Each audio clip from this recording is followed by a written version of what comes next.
बलिया जिला में बहुत बार गीत जो हम सुनाओ तनी सुनौले बानी बाकी तनी जमावे खातिर सुना दे तनी नयका सुनाई।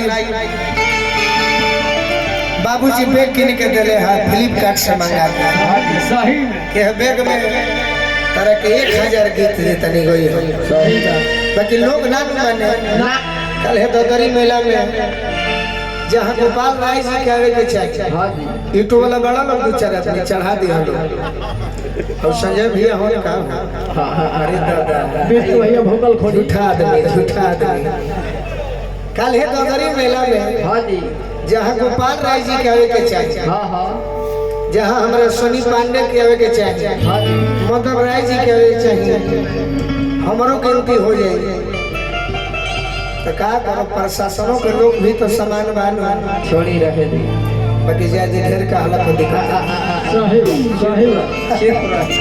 बाकी जायदी हमारी जिला बड़ी हमारे के साथ ले ले चलू है गीत सुना दे तनी दुल्हा दुल्हन के ऊपर के अनुभव करिया बाकी म्यूजिक से हो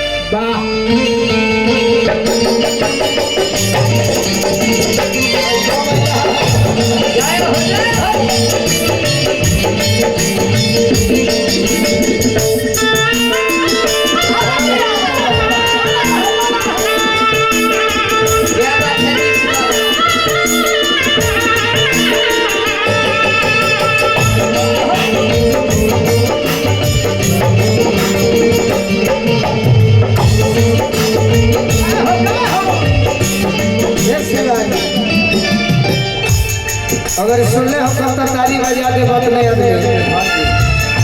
कि आज हो पहिला मिलना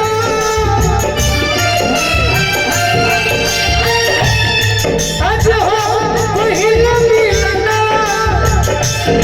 मिलन सजनी सजना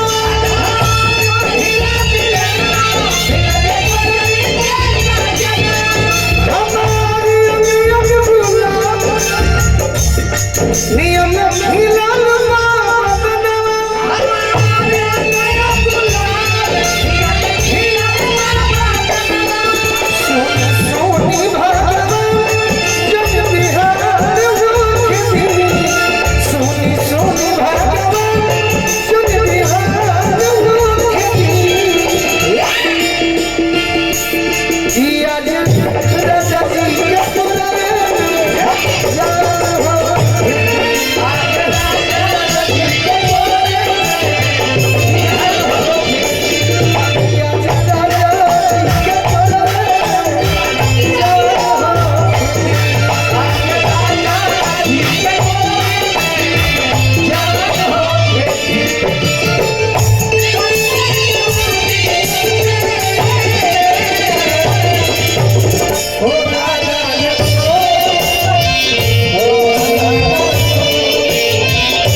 हमारे को भाई भाई बलिया जिला में विशाल सिंह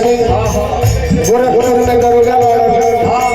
उनका खातिर 2 गीत सुनाने के बाद वही है तो सुना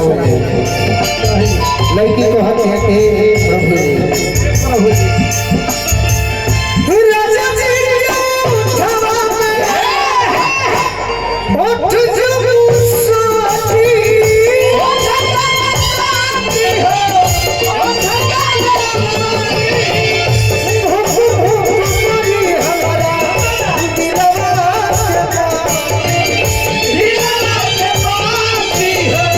Yeah.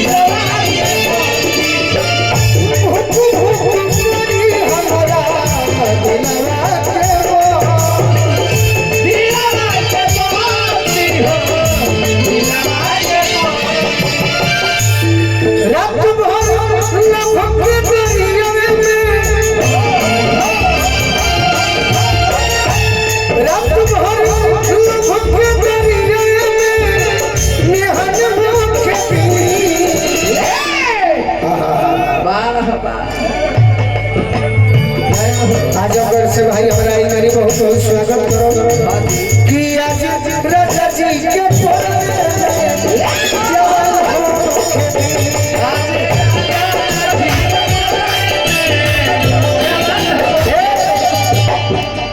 हमारा लड़का के मामा जी कृष्णा सिंह जी दुल्हे राजा के पापा जी हमारा गार्जियन बने हमारे के हजारों रुपए के आशीर्वाद देता है। भाई के कृपा बना रहो धन में गुलर के फूल पड़ो आज राजा जी के परवे में जवन हो सुहाना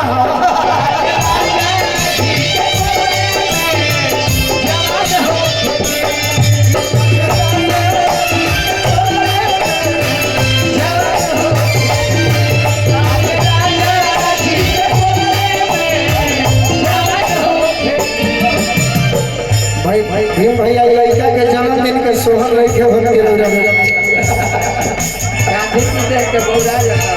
बिया हो कि सोहर हो तब रोको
लड़की कहते हैं के प्रभु जी ये हमारा कोनो राय जी को सब जौना हमनी के प्रतिष्ठान में बने जे हमारे बड़ भैया हो जय मिश्रा जी जय भैया के हमारा बहुत बहुत बलिया जिला में सवाल मिलल जय भैया के ऐसा प्रतिष्ठान उत्तर प्रदेश में तबाही बिहारों में खुल गई है। हम शुभकामना देते हैं जय भैया के बार बार प्रणाम करो वहाँ के छोट भाई बनी कुछ गार्जियन के आदेश में जी अच्छा बस हम खत्म ही करते ऐसा कि कल हमारे लखनऊ जाए के बाद हमारे उधर मत सुनिए अरे ऐसा नहीं आदमी तो सही हो